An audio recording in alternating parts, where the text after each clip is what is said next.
The loading condition for a ship is a detailed document or calculation that outlines the specific conditions under which a ship is loaded, accounting for variables such as cargo weight, fuel, ballast water, crew, provisions, and other factors. Its primary purpose is to ensure the safe and stable operation of the ship under different loading scenarios, complying with maritime regulations and safety standards. Purpose of the loading condition: 1. Safety assurance, ensures the ship remains stable and seaworthy under different loading conditions. Prevents issues such as capsizing or excessive stress on the hull due to improper loading. 2. Compliance with regulations, fulfills legal and regulatory requirements set by maritime authorities and classification societies. 3. Optimal performance, helps in achieving the best possible trim, stability, and fuel efficiency for the voyage.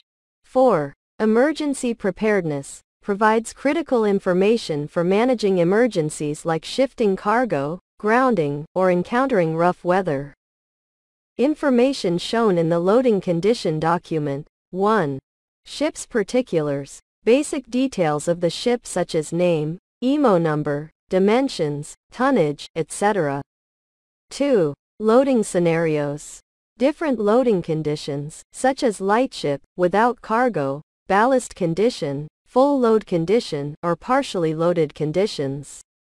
3. Weight distribution, details of the distribution of weights including cargo, ballast water, fuel, fresh water, provisions, and crew.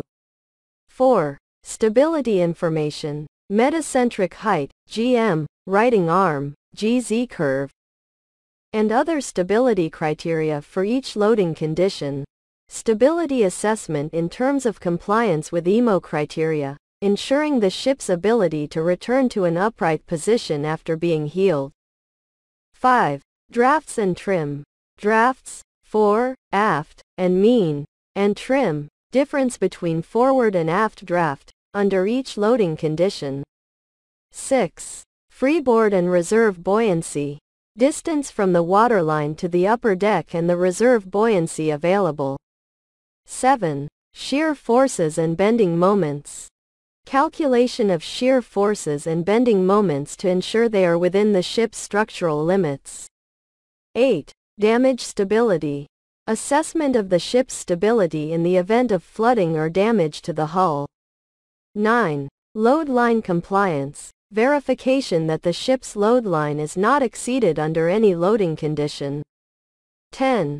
Additional notes, any special instructions or considerations related to the specific voyage, such as cargo securing, ballast adjustments, or stability adjustments in extreme weather conditions.